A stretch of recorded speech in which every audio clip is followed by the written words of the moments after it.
Hello, everybody. Welcome. My name is Tracy Themes. Most of you know me. You know that I'm co-founder of Sophia Financial Group and Sophia Wealth Academy with my business partner, Kamal Basra. I'm honored to be your host for this last workshop, Wise Money Talks for all 2021.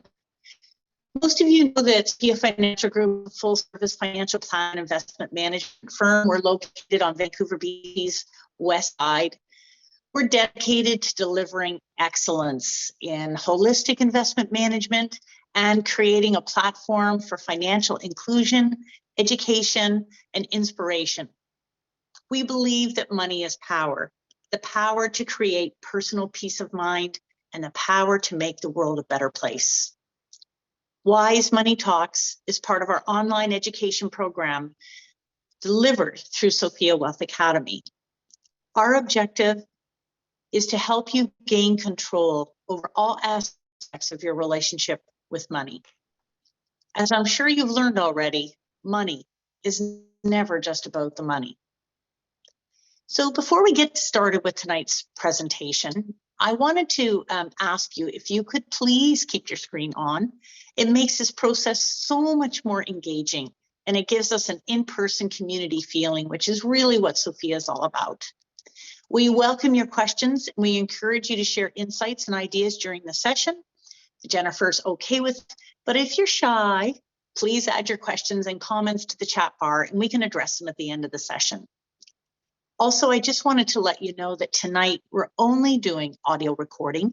There is no video for the speaker's presentation. So this audio recording will be added to our YouTube channel, but you can feel free that you won't be identifiable with your questions. So with those details behind us, it's my pleasure to introduce you to tonight's speaker, Jennifer England from Spark Coaching and Consulting. She'll be speaking to us about the power of letting go. I met Jennifer a year or two back at a conference in Whitehorse, Yukon. Her talk was one of the most inspirational and thought-provoking presentations I had heard in a very long time. Jennifer is the founder of Spark Coaching and Consulting and has been a senior executive and not-for-profit leader for over 2 decades. She's widely recognized for her ability to influence systems change in the field of gender equality, justice, Indigenous rights, and wellness. She's also the lead coach and teacher of Becoming, a 5-month group program to grow your leadership and scale your impact. She's host of the Weave podcast, which is a project that stitches together connections and stories of mystics, masters, and leaders, and a collaborative leader with Brave Spark, a 6-month leadership program. I follow her on Facebook and Instagram, and I love her insightful and courageous ideas, and I especially love all the photos of her in her huge honkin' parka. On that note, let's begin tonight's presentation with Jennifer, who will guide us through the process of learning to balance co-creation with intuition and the challenges of leadership and influence. Over to you, Jennifer. Thank you. Hello, everyone from -26. I hope it's warmer where you are. We've just had a couple of days of totally freezing Arctic weather, and I'm snug in my office here on the traditional territories of the Conlon Dun First Nation and the Tan Council in Whitehorse, Yukon. And I also want to acknowledge today is December 6th, Canada National Day for Remembrance and Action on Violence Against Women and Girls, a day that brings my heart always kind of broken to pieces, and also just so encouraged by the women and men and non-binary gender people who are coming together to really address this issue in our country. So I just wanted to start with that acknowledgement. I know many of you may have attended events today, and so just so honored to be here. So let me take you through this. I don't know how conventional this experience is going to be, but what I'm really hoping is that you come away inspired and encouraged and uplifted, and maybe have some new ideas around sort of power, control, the culture of urgency, capitalism, and where I believe our leadership needs to go if we're going to make a difference in some of the most complex systems change. And essentially, I hear some feedback. Did somebody jump in? Okay. So in the first hour, we're going to explore the culture of urgency, what it is, how you personally experience it, and manage all that's flying at you. And then we're going to talk a little bit about why it's an illusion and also why ultimately our participation in the culture of urgency undermines our impact. So that's hour one. Hour two, we're going to kind of come through and explore a different way of relating to the culture of urgency, and that's through the power of letting go. And I want to really kind of give you a bit of an experience around that, but also make some linkages to why the power of letting go is actually helps you be more influential and impactful in your leadership and in your life. So that's where we're headed. So what I'm hoping you'll walk away with is that you'll relate to the culture of urgency in a new way, that you'll recognize when you're participating in it and make a different choice, as well as where for you letting go, where's the potential for letting go, and what are some of the qualities that you already have that allow you to let go, and where and how can you both surrender and be receptive as well as take action. And so we're kind of exploring these polarities of where surrender and receptivity is needed and where action and impact can take place. So that's where we're headed. So I'd also invite you, if you have a pen and paper, because we're going to be doing a little bit of work with a pen and paper. So if you don't have one available, go grab one now, and we'll be all set to go. So I want to start, I guess, with the world that's really calling me right now. And for me, it's a world that values equality, that values reciprocity and renewal, that values compassion and creativity in a world of rapid change. So this is the vision that not only I believe in, most likely all of us on this call together believe in, where our leadership is really valuing collaboration, competition, that we're valuing wisdom over information downloading, that we're really attentive to the way we're interdependent over silos. And in Canada, as well as all over the world, we have so many complex challenges before us. We have reconciliation, the issue of climate change. My heart goes out to all of you in BC who've been dealing with the floods and the atmospheric rivers and the fires this summer and winter. We have violence against women and girls, as we know of today, and also the housing crisis around so many other massive complex issues. And we want to fix everything fast. Like, do you feel this sense of like already when I'm even naming all these things, I start to feel this sense of urgency start to bubble up inside of me. And that's a good thing. So I want to maybe a caveat from the beginning. I would say there are some things that are urgent, climate change, indigenous rights, institutional racism. There's so many things that we need to address urgently. But I guess what I want to talk about in this tonight is where this culture of urgency pervades everything. And it's almost like a flatland, like where everything is almost given the same kind of intensity. And that's what, in my view, I want to point to is what's getting us into some trouble as leaders, also how we're trying to solve the complex issues of our time and how there might be a different way in. And what I would like to just premise, maybe some of you know of the work of the Nigerian philosopher Bayo Akomolafe, and he says, you know, these times are urgent, we must slow down.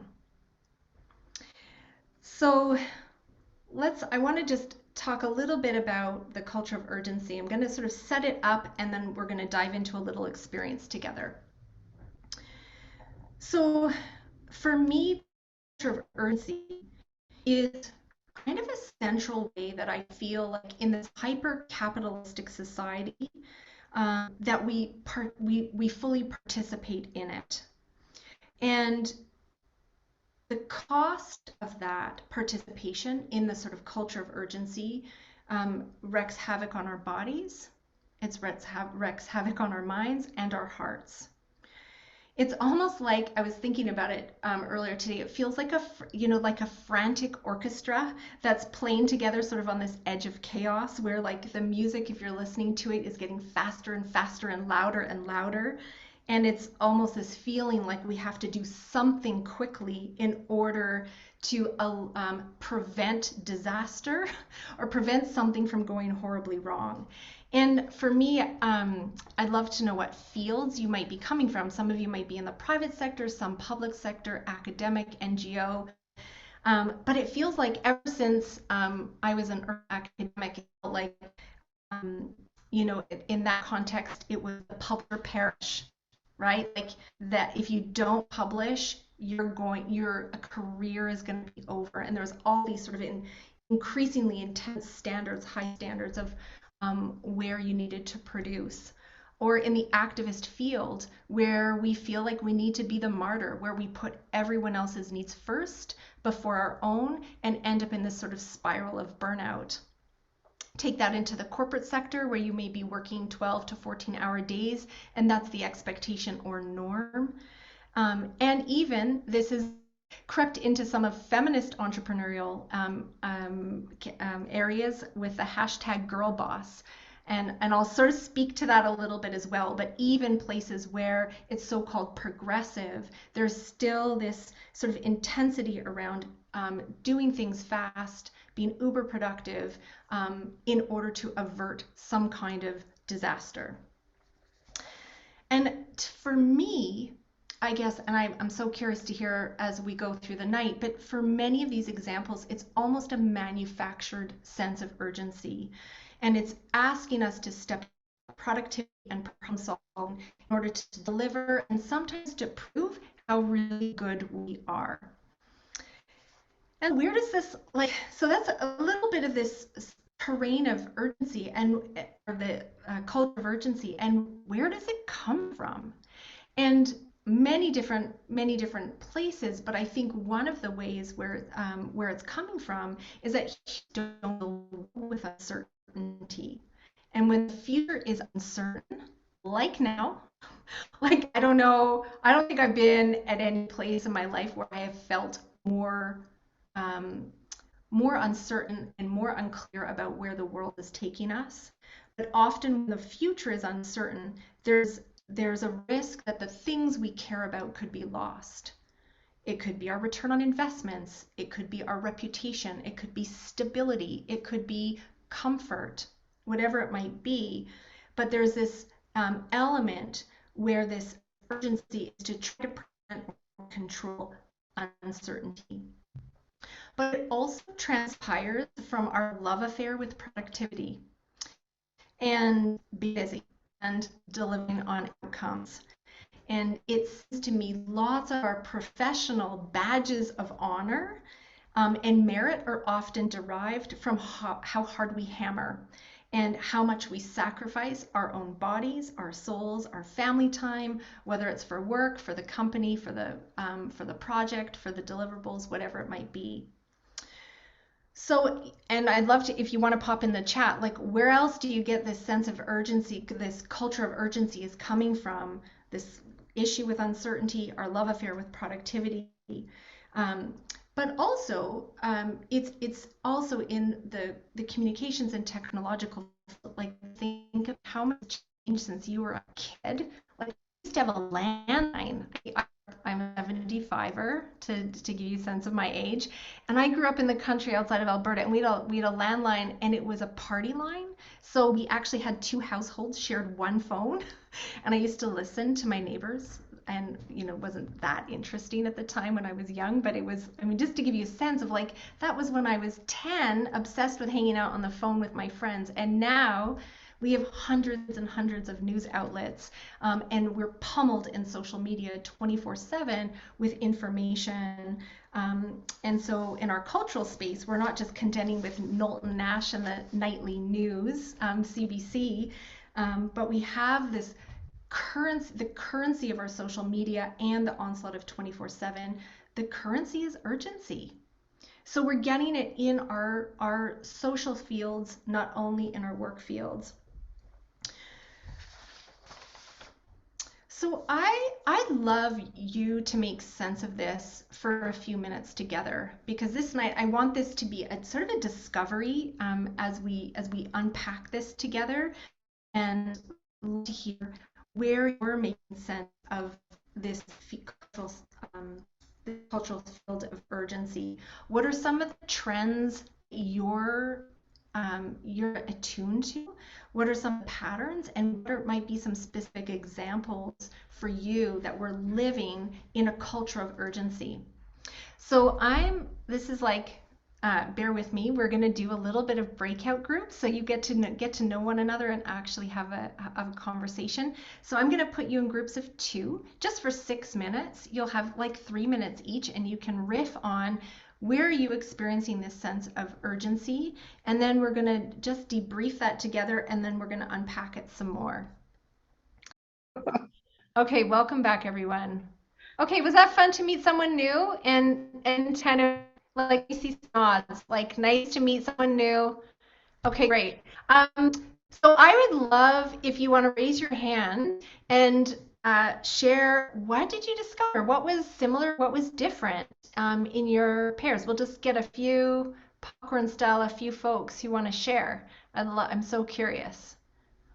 So you can just raise your hand so that's down in the reactions, bottom right, the little happy face. You can click that, and then you can click raise hand, and then that will shoot you to the top of the screen, and I'll see your hand. And then we can take just a few insights from this awesome room.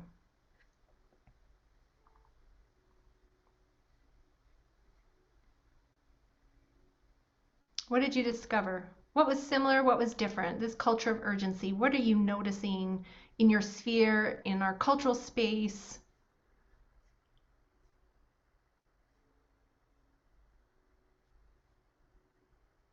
Well, I think, can I speak? Yes, you can. Yes. She's just going to jump in. Great. So I'm just going to jump in because I think there's just a tremendous amount of tension because of all the contradictions. Have a big impact, save the world, and then we have the difficulty, the stress of that works. It's no longer person-to-person contact. Even on Sophia Health Academy, we've got these trolls that come along and they're saying mean things. And I mean, we're just people about money, it's, causing all the things. So it's a 24/7 world. So there's no time off from influence. There's no time off from impact. If you're doing it using the social media world. So I think that's a real tension because we want to lead and we want to have impact, but the cost to it is, basically being on 24/7. And I think that causes a lot of stress. Yeah, I hear you. And it's really, I mean, people are being quite thoughtful and discerning about what kind of spaces are enabling the kinds of quality conversations we even need to have with one another. And social media and Twitter and tweets and outrage in the culture, also culture of outrage, makes it super challenging to collaborate together. Awesome, thanks. I see Katerina and Tammy. So Katerina, let me just see if you can. I'm going to ask to unmute. You want to jump in? Yes. Okay. Thank you. I think in our little pair, the concern to some extent around work and the uncertainty, and some of it intentionally chosen, but just the uncertainty of income and what does that mean? I think that was a theme. And then maybe just an aha moment that I had towards the end of our conversation is that I'm dealing with my newsletter addiction. In the sense of it, like email newsletters, and that has been something important to resist and do something about. Mm-hmm. And I'm so curious, your newsletter addiction, in what way does that feel like urgency or the illusion of urgency to you?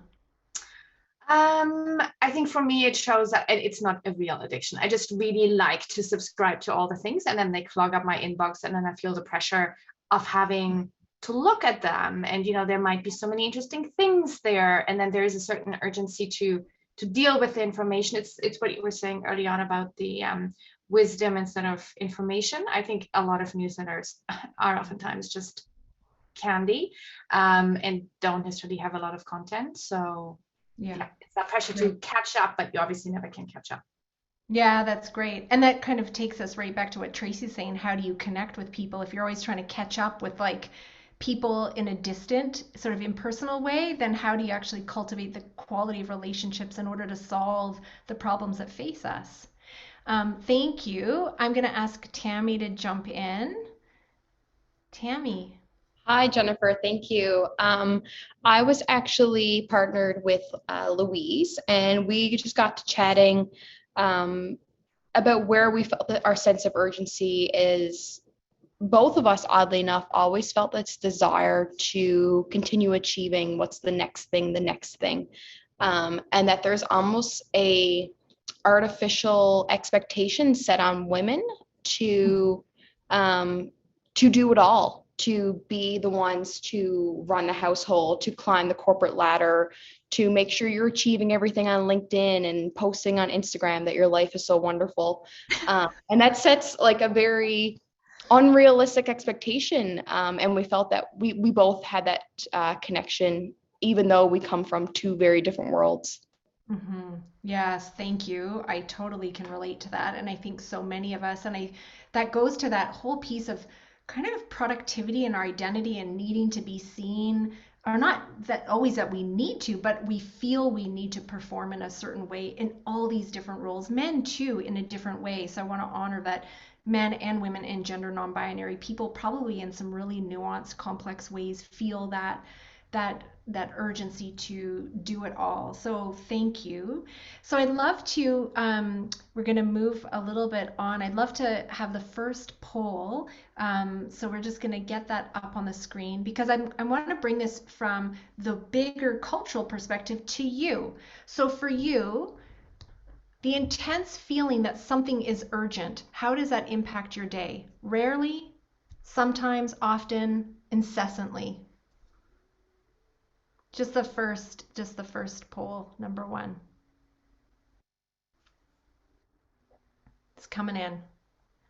Sorry, the two polls were up there, but there should just be one poll. It's just the first question. The intense feeling that something is urgent. Does it impact your day? Rarely, sometimes, often, incessantly. I don't think we can vote and submit unless we answer both. Oh, okay. We'll answer both and then that's okay. That's okay. The second one was for later. That's great. I think you need to let go of the instructions. I'm just That's kidding. I'm right. just kidding. Perfectly stated. Fun. It's great. Okay. 75. Okay, so great. This is just a pulse. So almost all of you have answered, and often wins. So the intense feeling that you feel there's urgency impacts your day is often. And we'll come back to that second question later. Do you associate letting go with giving up power and influence? So curious that there's a majority that said yes. So we'll come back to that. Okay, I'm going to end the poll and we're going to move on. Thank you. Stop sharing. Okay, this is so fun. This is so fun to hang out with you all. So okay, one second. Has anyone else seen that poll constantly on the screen keep popping up? Okay, kept popping up for me. Hopefully that's good. So I wanted to bring this into your own experience because I would say, I don't know about you, when you ask your friends how they're doing, I feel like there's often two ways people respond. Typically, I'm busy. How you doing? Busy. As if busy is an emotion. Or how you doing? I'm fine. And those two answers to me are super interesting, because busy it's become for me like the cult of um, just feeling competent. Like if we're busy, we're actually good at something, or if we're busy, we're actually appreciated and worthy in our day-to-day lives. And then this flip side of I'm fine. Often the word fine is clearly not an emotion, but it masks how we're really doing. And what I would say is that, from both research and from so many of my clients and people in the field, is that we're really not fine in this culture of urgency and uncertainty. And I want to just quote this writer, Gabrielle Moss, and I'm going to make a little link to the hashtag girl boss, because I think it's really interesting in this hamster wheel of increasing workloads and expectations in our work lives that's grinding us down in so many different ways. Gabrielle says, the belief that moderate success and security could be yours if only you were vicious and organized and started your workday at 5 a.m. Trickle down, hashtag girl bossism, holds that side hustles and answering your work emails at 10 p.m. and 6 a.m. and using ill-begotten Adderall prescriptions to do your office work is the way we go. She goes on. I just wanted to bring that quick brief quote, because she is pointing to, even in progressive corporate cultures like feminist entrepreneurship, and it could be in activism in public sector and maybe even your own workplaces, but there's this participation in the illusion of urgency that ends up reproducing the very conditions that we purport to challenge. And so the grinding down of our bodies, particularly, as Tammy said, having to do it all, be a mom or a father, plus climb the corporate ladder, plus make it look like your life is perfect while you're also caring for an aging parent, or your communities are in crisis, is simply not the case. So, but by participating in publishing, not perishing, or sacrificing ourselves for the needs of others, and trying to stand out in company culture, we end up creating and maintaining this illusion that everything is urgent, and our bodies and our minds and souls will constantly rise to the challenge to meet those urgent demands. But Bayo Akomalefe reminds us, and I would say here's a tension, COP26, Greta Thunberg, we just need, she says, one leader or wealthy nation to take those first steps of treating our emergency situation as it is, right? So we've got, and those are important words. And so just as Tracy was saying, like, everything is flying at us, there's an overwhelm with the amount and degree of intensity in our social field right now. And yet, so there's a time and a place for wake-up calls, yet this layer of the pandemic and the climate crisis, in my view, is a time for a big ass pause. I would call it sort of this is an opportunity for the great pause, so we can slow down enough to live the questions of how do we civically engage, how do we lead in uncertainty, and how do we ground ourselves in this culture of overwhelm and uncertainty in our midst. And Bayo Akomalefe would say, what if the way of seeing control or seeing ourselves is the crisis? What if control is the crisis? So I want to just pause there and just link to a personal story, and then we're going to do a brief exploration.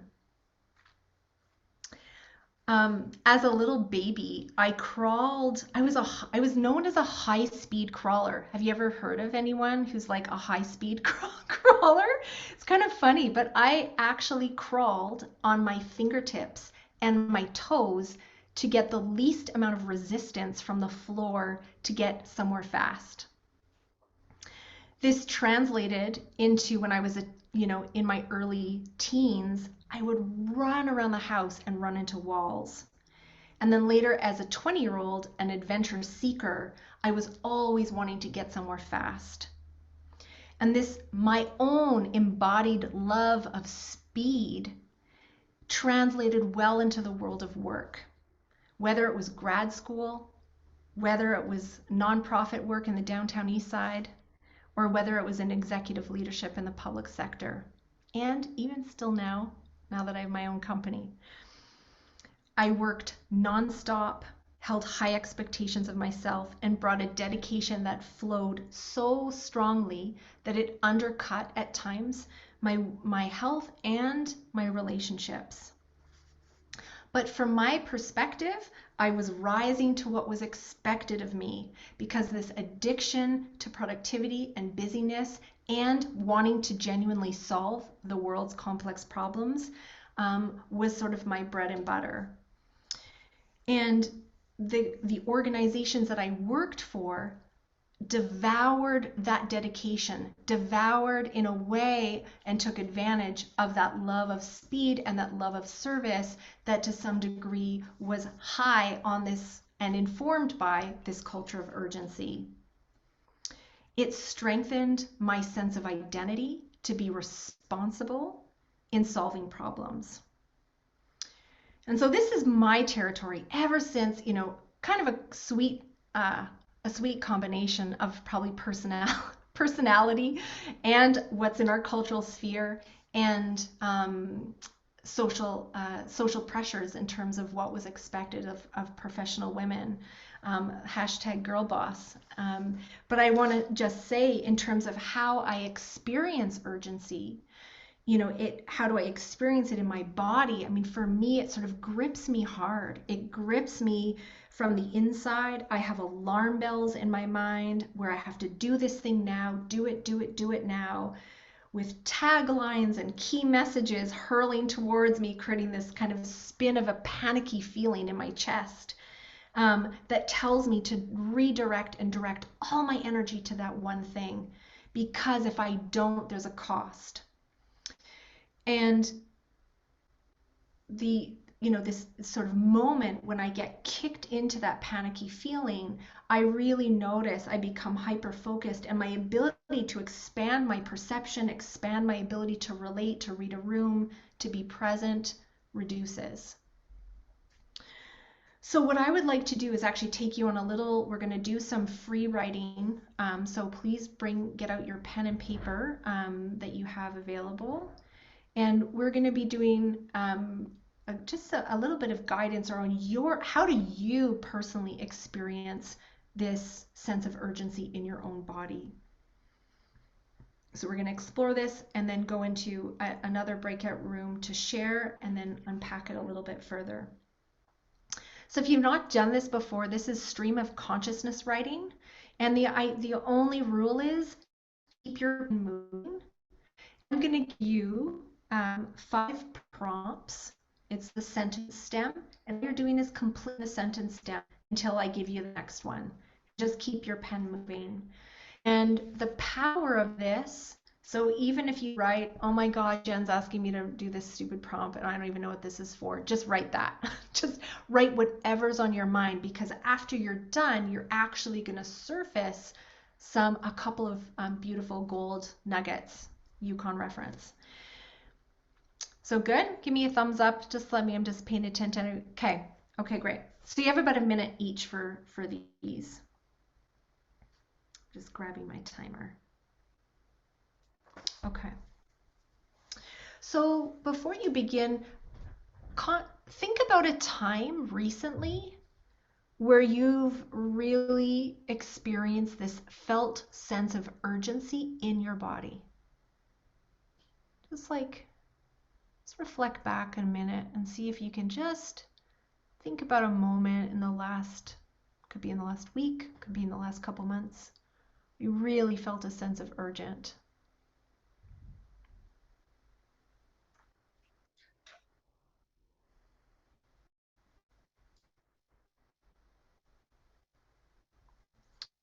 So the first prompt is, thinking about this experience. This is how urgency inhabited my body.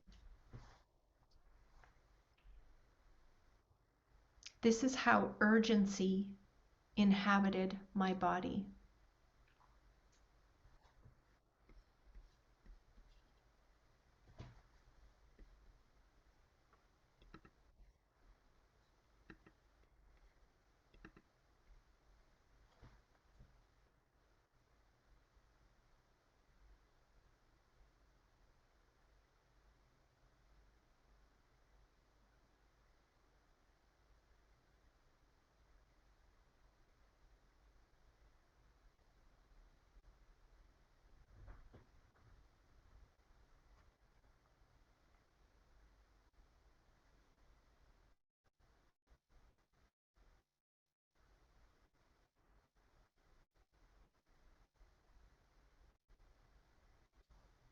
Next prompt. I feel it most when. I feel it most when.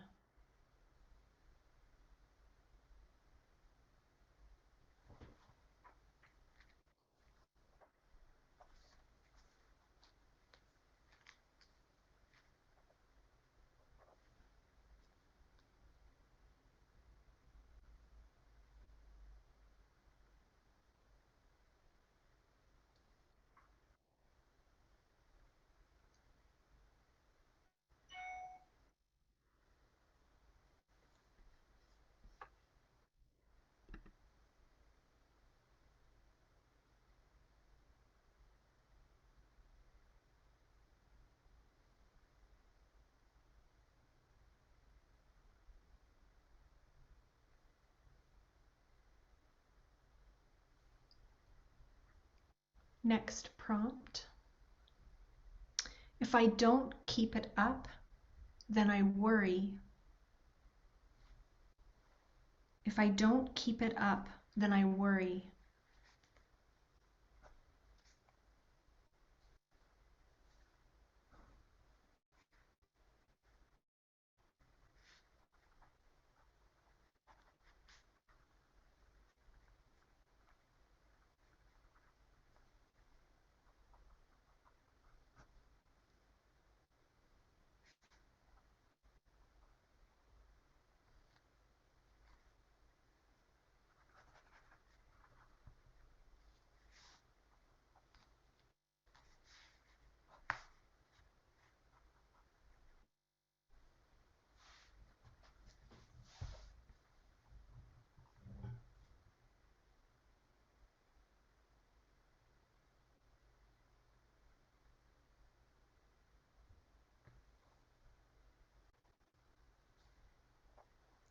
Next prompt. To control or manage urgency, To control or manage urgency,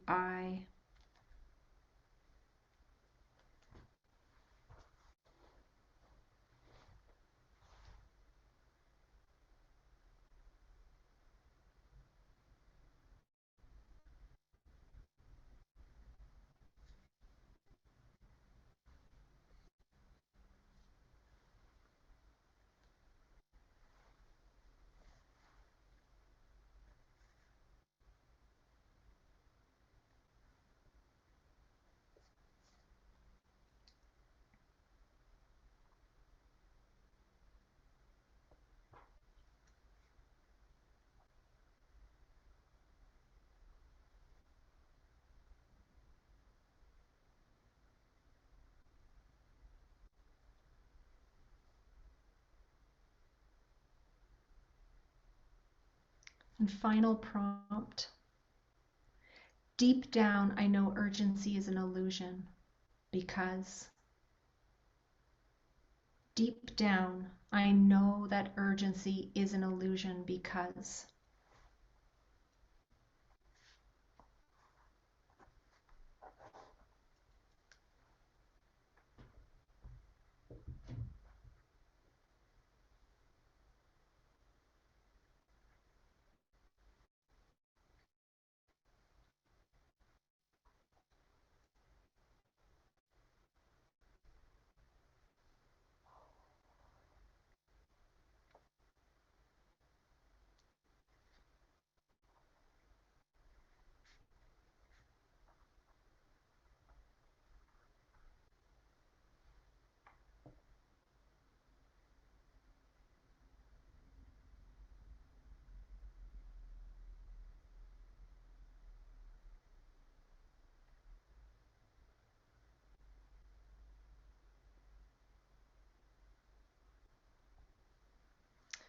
Okay, so wherever you got in your writing is great. Pens down. You can always return to this process of discovery after if you felt it was enriching for you. So we're going to head to breakout groups of 3 this time, so there's no, you're not stuck by yourself somewhere. If you have issues, just come back and I'll flip you into another group. So I want you to share with your new friends, what did you discover? Maybe what surprised you? And where does control come in as a strategy to manage urgency? So take it wherever feels wherever the group wants to go, and you'll have about 6 minutes again. So it might feel a little bit fast. So I'm just gonna make sure you're 1 second. There we go. So you'll have 3 or 4, 6 or 7 minutes I'll give you. So I'll see you back here and I'll put the questions in the broadcast so you remember. So what did you discover? What surprised you? Where does control come in? See you in a few minutes. Hey, how was that? Was that interesting? Worthwhile? Thumbs up, kind of, yeah? Okay, cool. I'm going to close this. I would love just to hear from 1 or 2 people. So put your hand up and just tell me what surprised you, what was interesting about your discovery, both in the free writing consciousness and then the conversation. I'll just take 2 people. So just pop again the reaction, the little happy face down in the bottom right, click that. And then you can put a hand up, and I'll try to make sure I'm paying attention to when you pop your hand up. Who wants to chime in?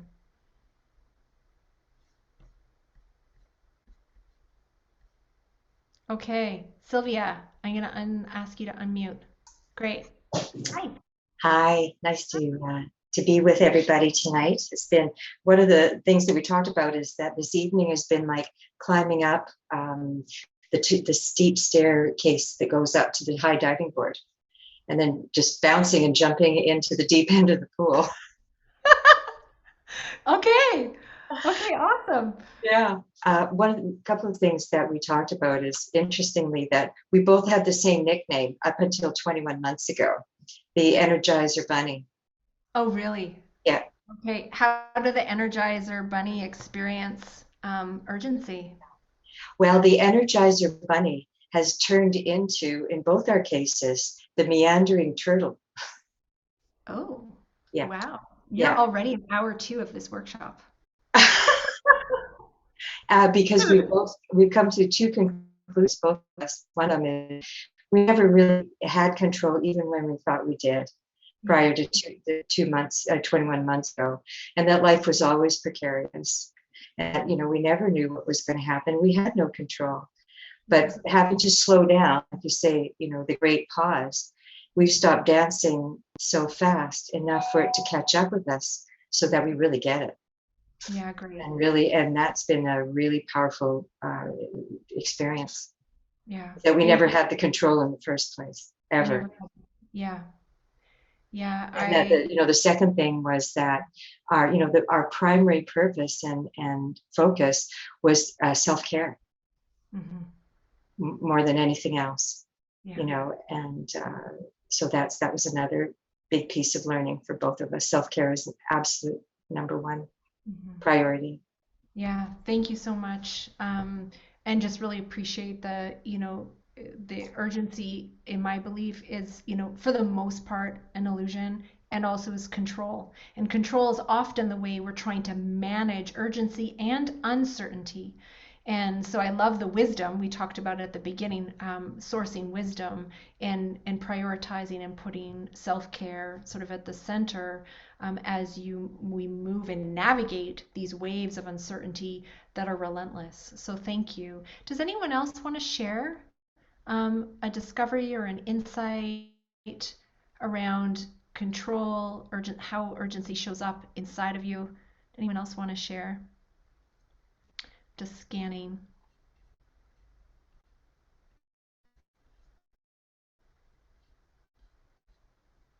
Okay. Okay, great. I wanted to share something. Okay, go Yeah, I for wanted it. to share something. No, that's okay. I know it's hard to see everyone on the screen.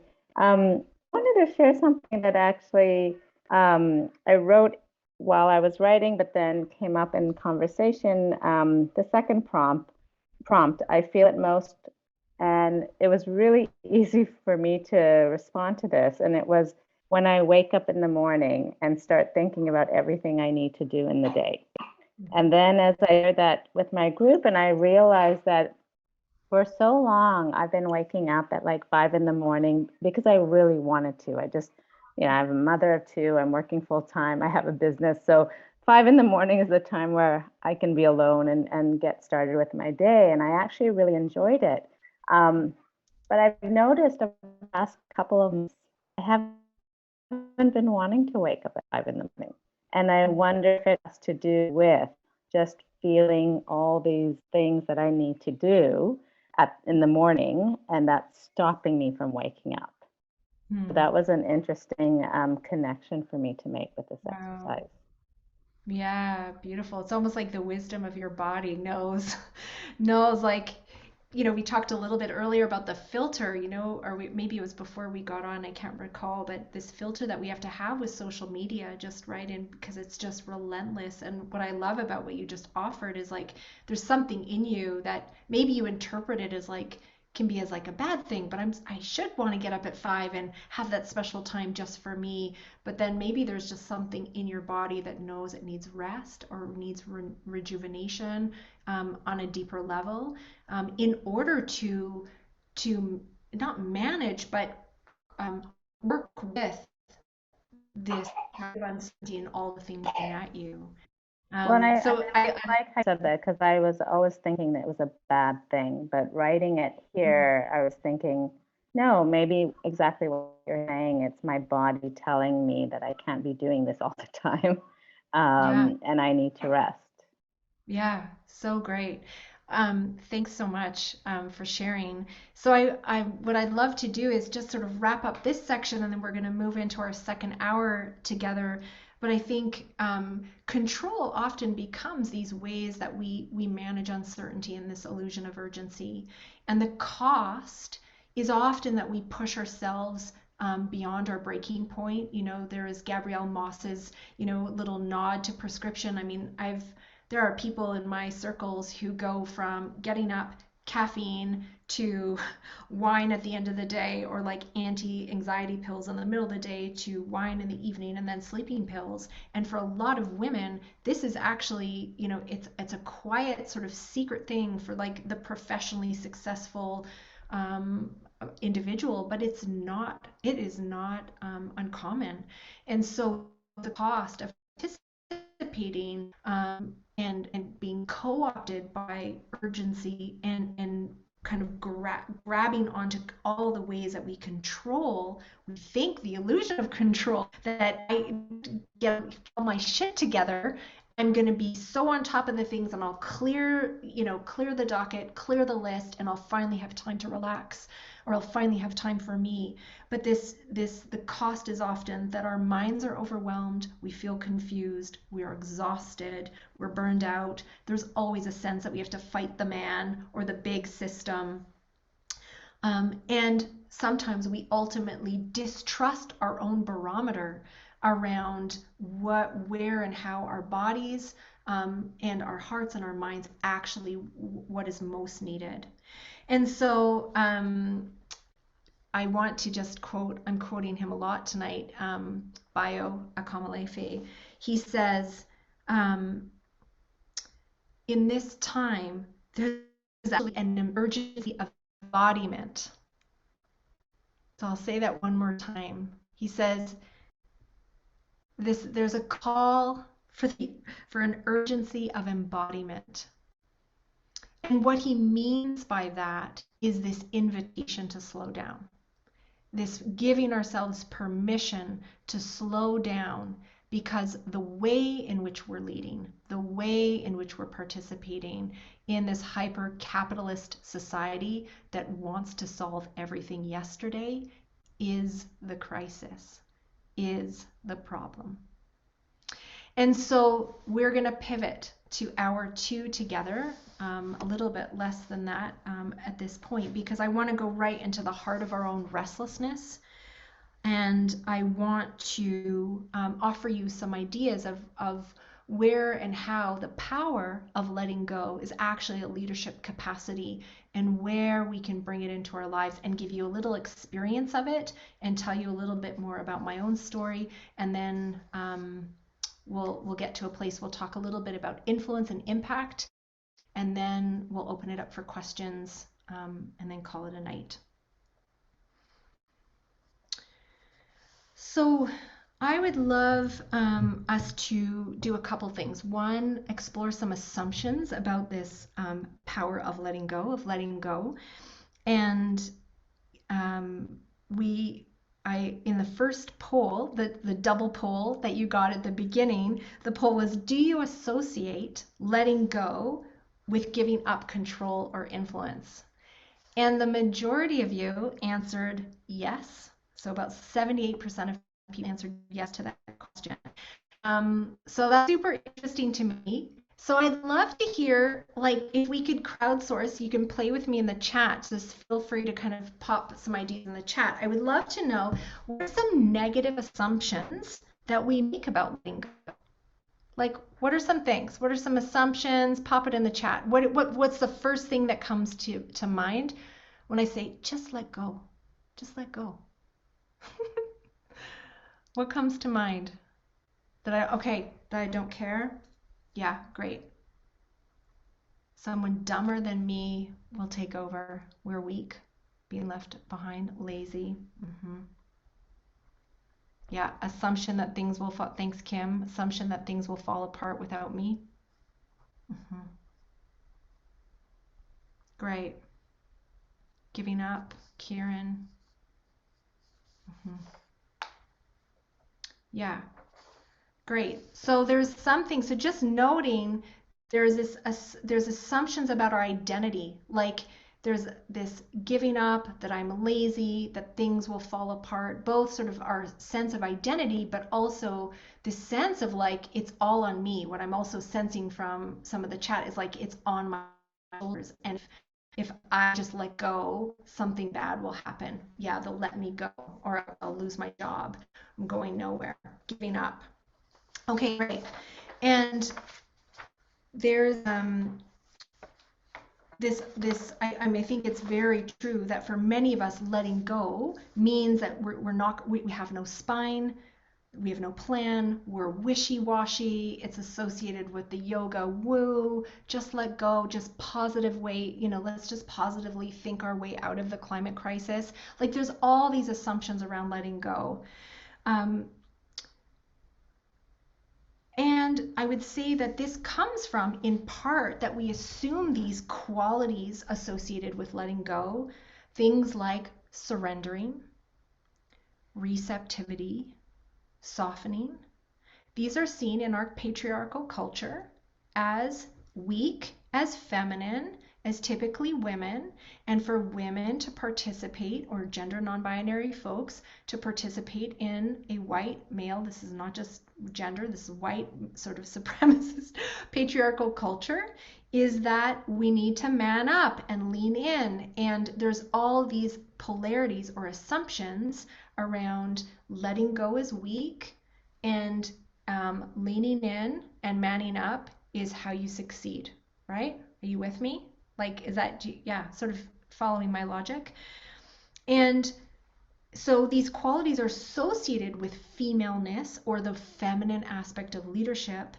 But I actually want you to think about letting go more as energy, more as energetics, that they're not masculine or feminine, that whatever gender you identify with or on the spectrum, that it's more of a quality that I want to attend to in this concept of letting go. It's more around receptivity as sort of the pole of action. Like, you think on one side, surrender, letting go, relaxing, and on this end of this pole, kind of will, action, staking a claim for whatever it might be.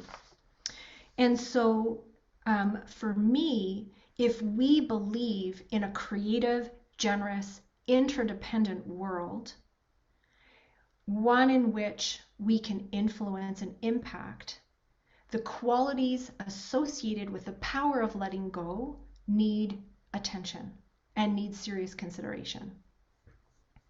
So I'm going to flip to a story. So way back, not very many years ago, when I was a senior executive leading a gender equality department in Canada, there were definitely different periods of burnout and stress. And even before that, graduate school, downtown east side, frontline service also. And again, my identity was wrapped up in being responsible and also fitting in with a tight, mostly male folks who were other leaders who were 20 years older than me at the time. And in stress, I start to speed up. That's been a bit of a pattern. So in order to control the urgency and the stress, I end up speeding up and trying to just more things the list, as I mentioned.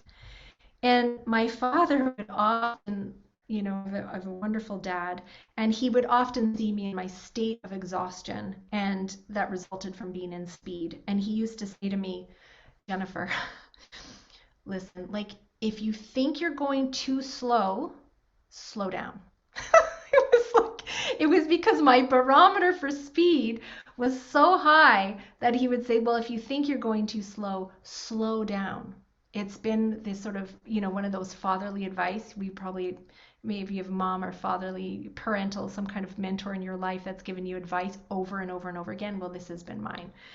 And so it was to his delight when I was training to become an integral master coach, when I was given slow walking as a practice, as an embodiment practice, in order to work on my impatience when change in particular was too slow. And he couldn't believe, and has anyone seen Japanese Butoh dancers before? Like, have you ever seen Japanese? Okay, so slow walking Japanese Butoh style is like literally, okay, so this was my feet. If you can see that, it was like literally like one foot goes down. It's like painfully slow to even say this. And then one foot goes down. Yeah, you see why my dad was laughing at me. And because I talk fast. And like doing that for 20 minutes every day for months and months and months. And my dad just howled laughing. But this extreme, it was like extreme sports, extreme slow walking that I began practicing actually began to work my nervous system. And it worked my mind and slowly came to integrate them in a way. I remember slow walking, trying to slow walk, and I could actually feel my head like separate from my body and in front of my body. It was like everything in me led with the cognitive, intellectual mind. I had been so prized for my mind, but I had lost connection with the heart and the body. And so as I began to slow down, I began to taste this integration, this sweet spot of like actually what it feels like to feel integration. And I'm sure all of us on this call have felt that at one point, whether it's a slow morning wake up or it's yoga class, or maybe it's after a hard run, whatever it might be. But there was something that I began to experience that I realized that I could actually bring on this experience. And here is why I actually had control. Within my control, I was able to work with this integration of the mind and body. And so my body, this slow walking, actually became a portal for experiencing time differently. Like I actually had a radically different experience of time. I resisted it like all get out. But by doing it over and over and over and over again, I began to have actually a different experience of time. And that began to transform the way I saw things as urgent or as not. And I began to get curious of like how I flatlined and made everything urgent. Whether it was like I needed to drop my kid off at daycare or had to deliver a really high level talk to or briefing to the premier. It was like all at the same level of urgency in me. And as I slowed down, I actually could start to tease out, this difference in experience. And so I also got curious, like, what was this speed on behalf of? What was it all for? And I realized how invested, as I mentioned, how invested I was in being responsible and being a solver of problems fast, and how much that had soaked into the professional sphere that I was working in at the time, which was the executive public service. And I also realized how uncomfortable I was in slow. And countless clients of mine, we work on elements of this. Everyone's unique and different, but most of us are uncomfortable being in slow or doing nothing. It actually can provoke a very difficult experience because we think something's going to fall apart. We've been socialized to believe that so much is on our shoulders. And though as I began to slow down,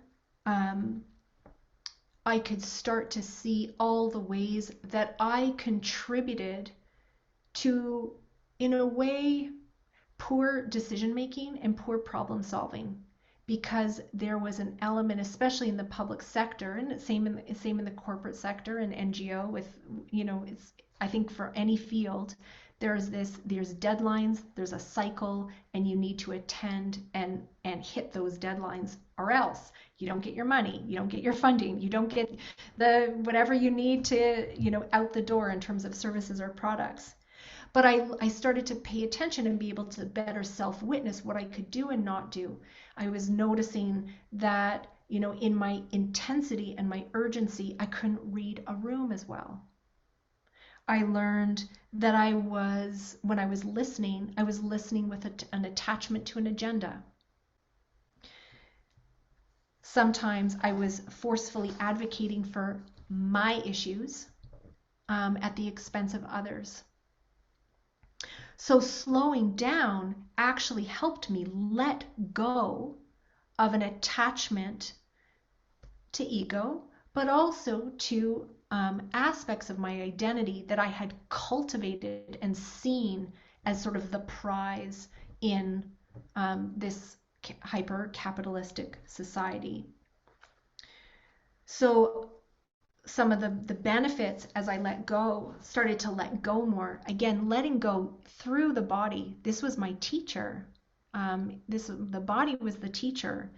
I was also able to withstand discomfort, especially emotional discomfort. For me, rage, anger, betrayal, those emotions, shame, that are difficult, that have been historically difficult for me. I was more able to stay in the discomfort because I had worked through an embodied experience of my own discomfort just through this slow walking practice. Crazy. And then as I began to build the muscle of being comfortable in my own discomfort, I started to be able to withstand the messy middle. I was able to be in emergence. I was able to be in the middle of collaborations that felt like there was no way out with different multi-stakeholder sides. I was able to take perspectives more readily without fear I was losing my own. I was also able to start being less threatened by difference, any kind of difference from my own white, heterosexual, cisgendered, middle class body. I was able to include and make room for difference and invite it, especially when it made me uncomfortable. So this is the result of beginning to let go and using the body as a portal, and it also supported this ability to not have to solve and fix everything. And that, for me, began to develop this not having to fix everything, is, I think, at the core of this illusion of urgency and this illusion of control, that somehow humans have got it all figured out. Scientific knowledge, technology, mind-body separation, subject-object. We figure this us, them, this ability to see, this ability to use science, to know, to other. We believe that we can have control over what's uncertain and what's hard. And in slowing down, the capacity, the qualities I started to build was also included this patience and trust in what's going to emerge and on what timeline. Now, it's not easy. I still struggle with this all the time, but I could start to appreciate this energetic quality of letting go as not better than action and will and laying, putting a stake in the ground and saying, hey, everyone, we're going this direction. But it was an ability to work with both and. So I would love to just pause there, and we're going to do another free write and one short debrief, and then I'm going to make some comments about influence.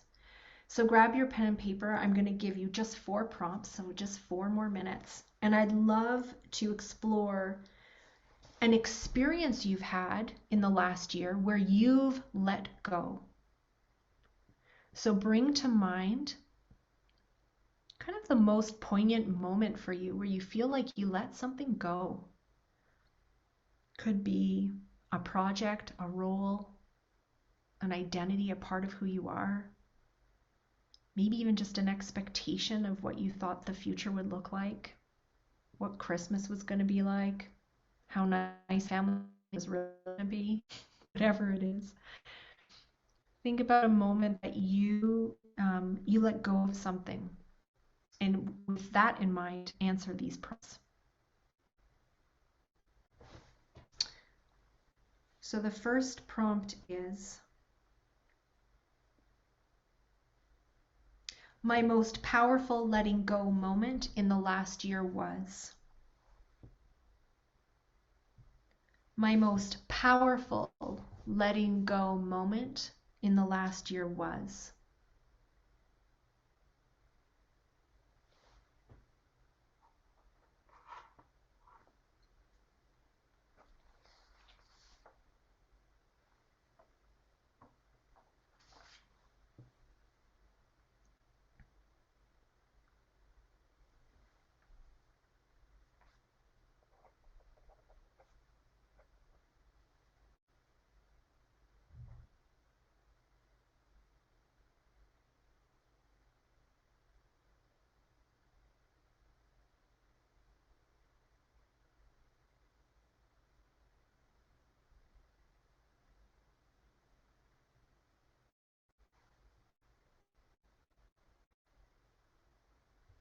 Next prompt.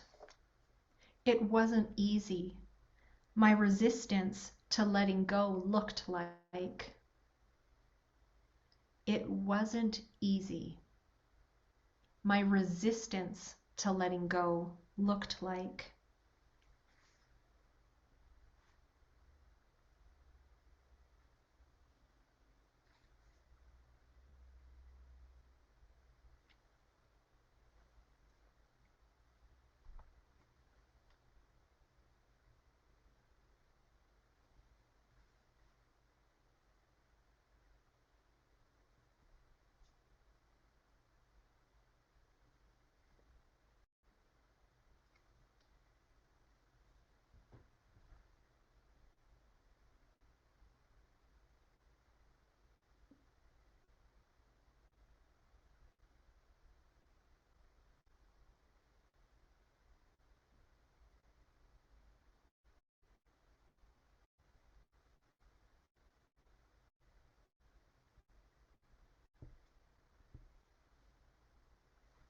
Next prompt. As I let go, these admirable qualities emerged. As I let go, these admirable qualities emerged.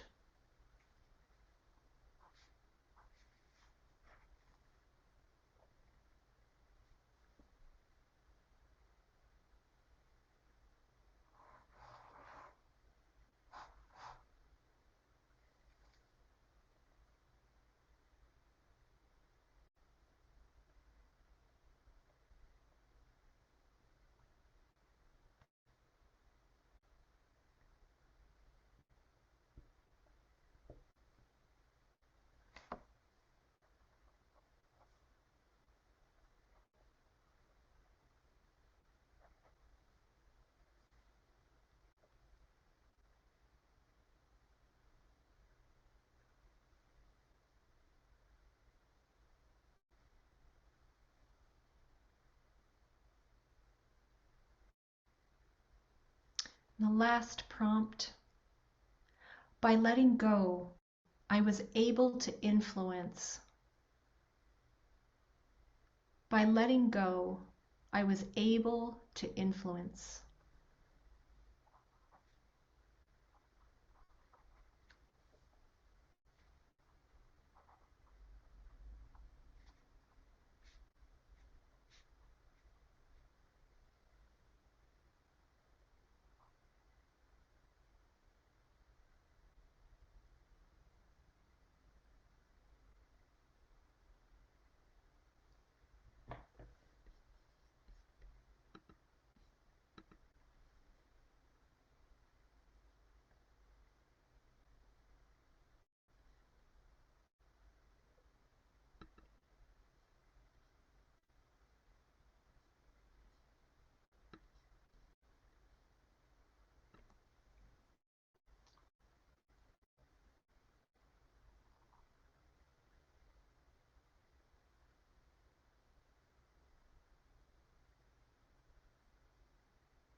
Okay, so wrap up your reflection.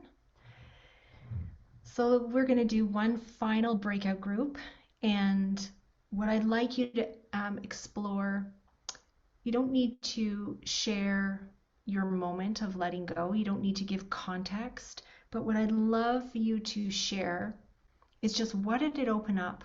What did letting go allow you to do or to influence?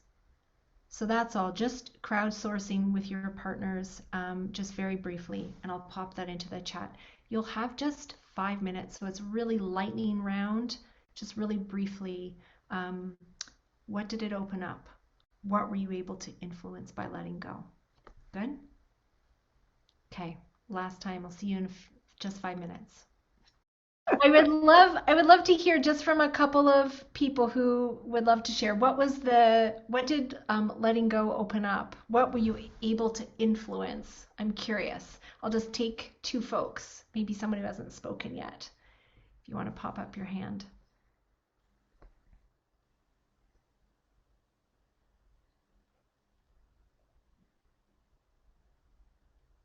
I'm just looking.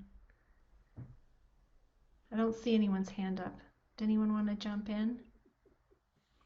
You're brave enough with your breakout groups. You're like that. I'm good. I don't want to share anymore. Okay, that's fine. Okay, so we've got about 10 minutes. To see. No, we're good. So we have about 10 minutes left before we're going to open it up for questions.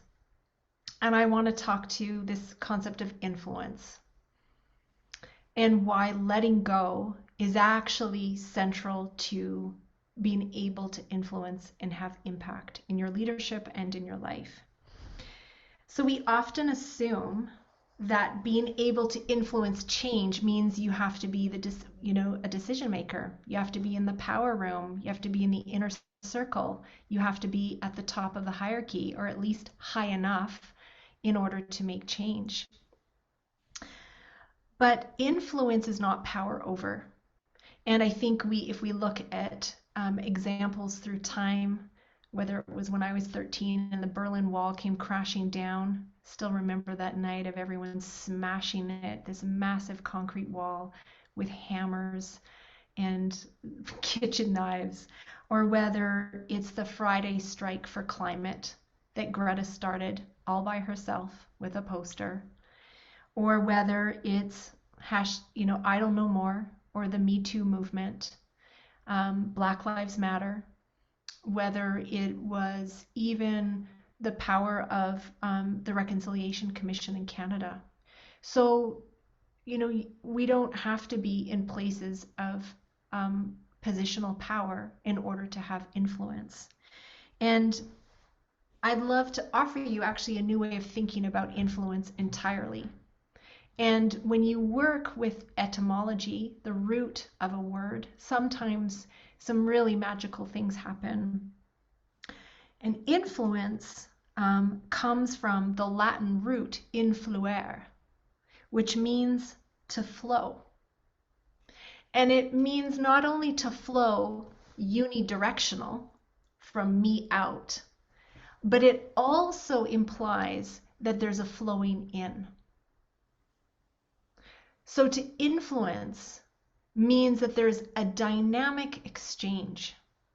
There's a flowing out and there's a flowing in of ideas, perspectives, wisdom, connection, whatever it might be.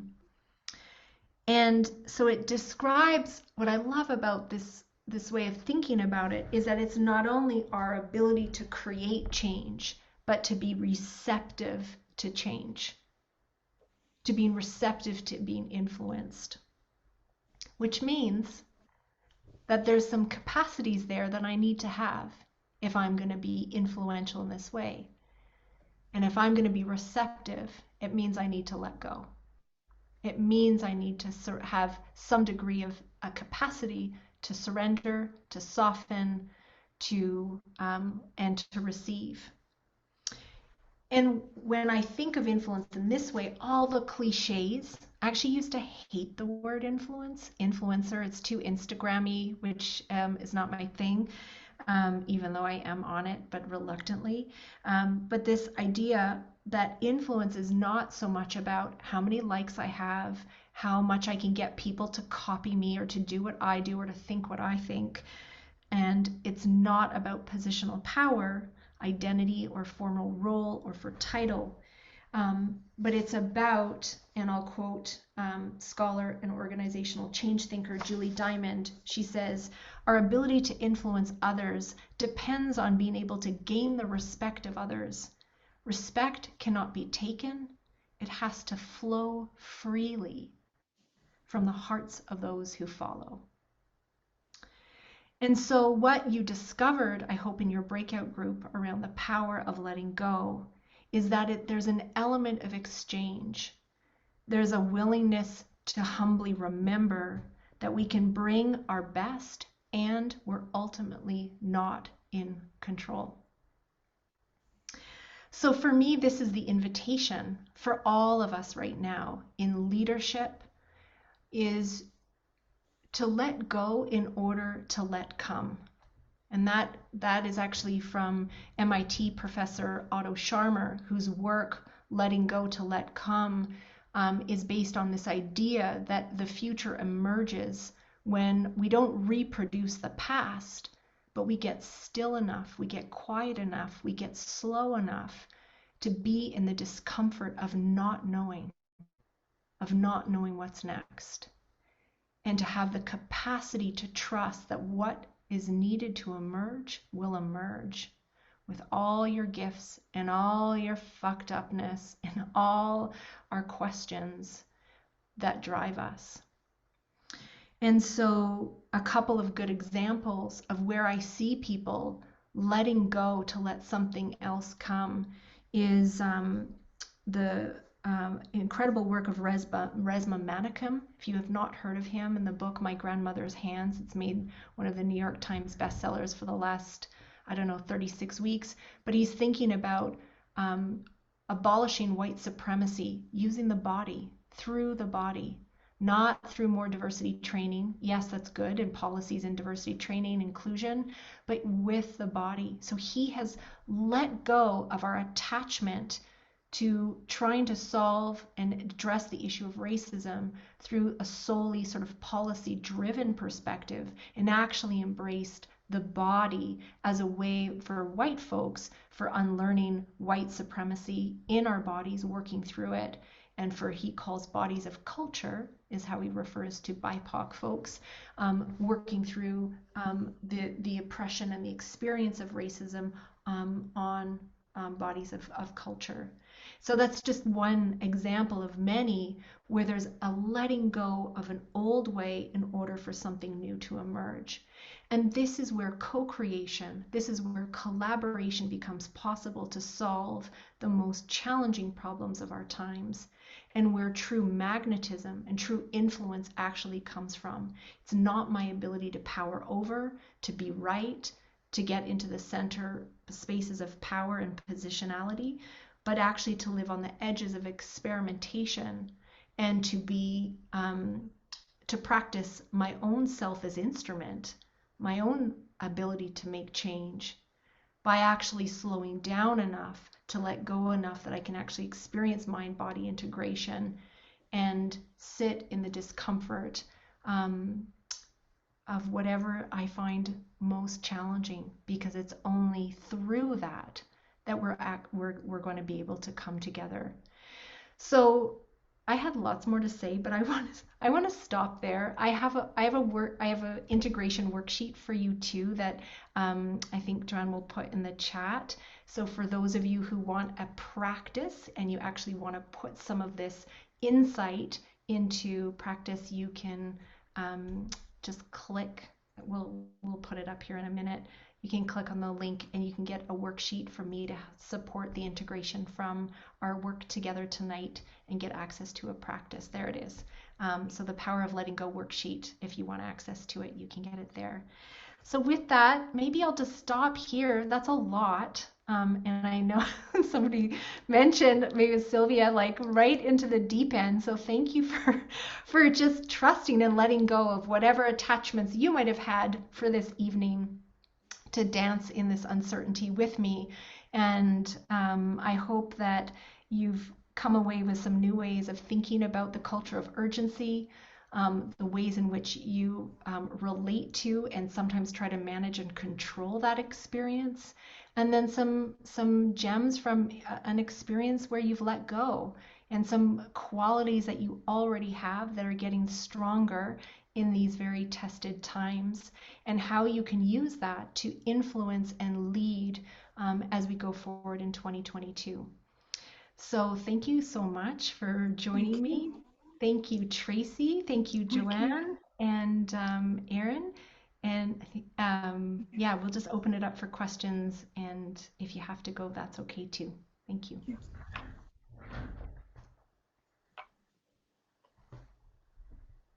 Thank you. You're welcome.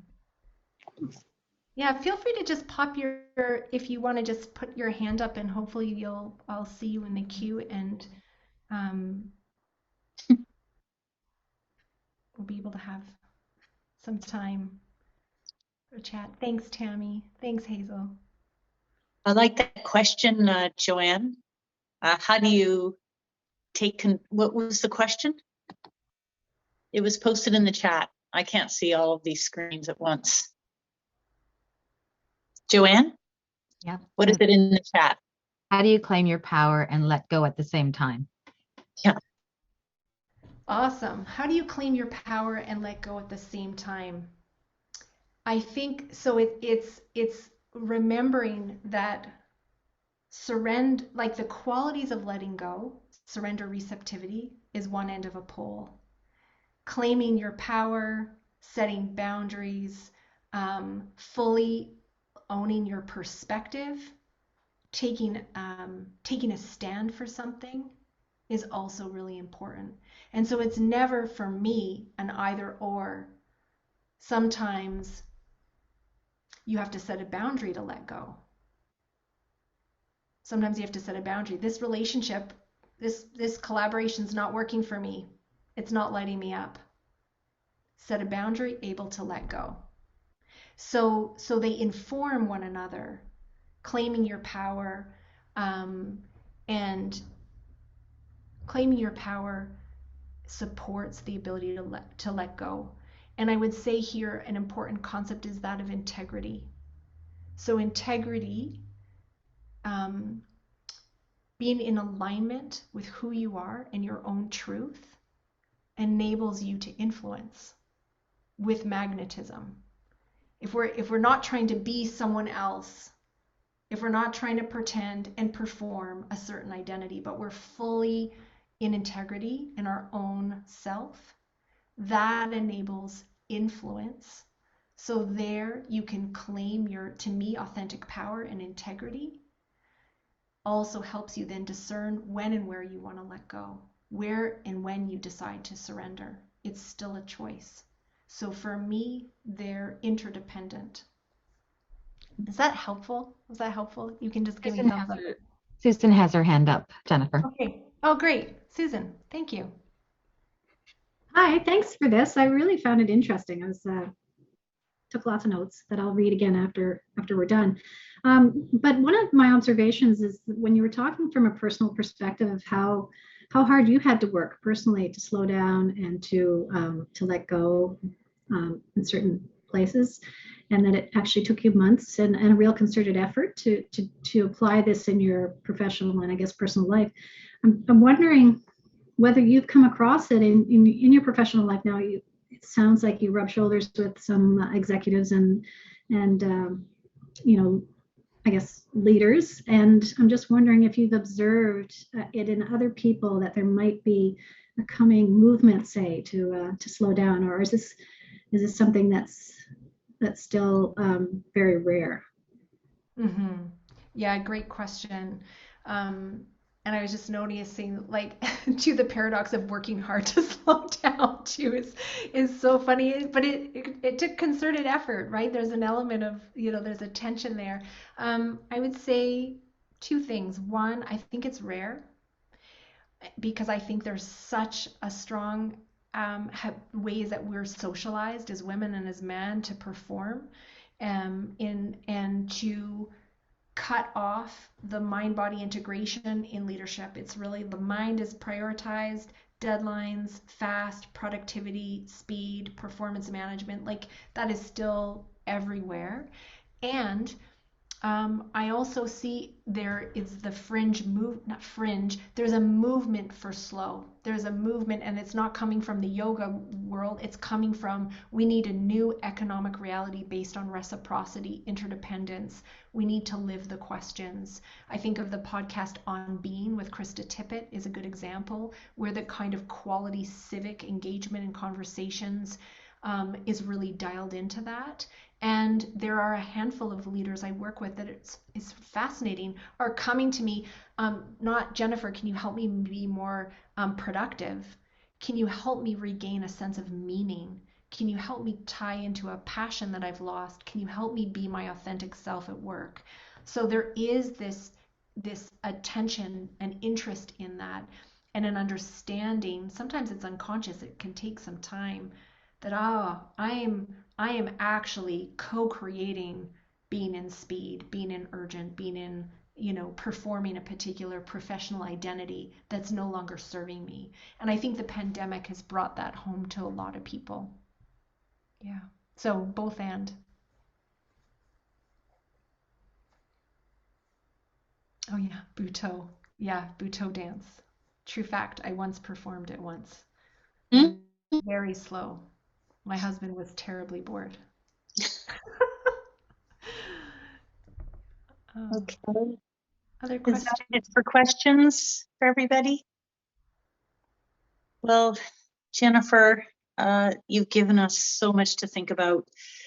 You're the perfect way for us to end what's been a very dynamic, varied season for us of Wise Money Talks. And I know we were talking about, should you be at the beginning of our lead us into our season or lead us out? I just feel like you're just the perfect tone. You've hit the exact right note that we can move into with this solstice season as we sort of all become kind of bear-like and take in the idea that the season is moving into its darkest time, and not dark in the sense of lacking happiness or joy, but dark in the sense of reflection. And it's really a really critical time. I really look to the time of solstice especially as a time where I can gather my thoughts and I can become more intentional. And you've really given us a lot to think about, and I'm deeply appreciative. So thank you very much. This concludes our last Wise Money Talks for the year. Stay in touch, and you'll see that we're going to be launching a little bit differently in the winter. We're going to be doing a 6-part cash flow connections class. I piloted this class with 12 women about 4 years ago, and it was 8 weeks at that time. And the people that stayed had profound shifts in their relationship with money, and huge progress was made in achieving what their intentions and what their financial yearnings were. So Kamal and I, that's all we're going to have for the season, is this cash flow connection at noon hours for an hour, beginning February 6th, going into the end parts of March. And we hope that you can join us. I'm very excited about it. It gives us a chance to work with a fairly stable group of our community and work through as almost like a wave of our own energy, supporting and holding each other to achieve the goals that we set at the beginning of our session. So you'll be hearing about that in our newsletter. Always you can go onto the Sophia Wealth Academy website. There's our blog, tools, e-course, access to books. Follow us on Instagram and Facebook. Follow Jennifer on Instagram and Facebook. She has beautiful things on there as well. So thank you again for joining us for our last session of the season. I wish you all the best in this holiday season and in its time of reflection. So all the best to all of you. Thank you and good night. Thank you for joining.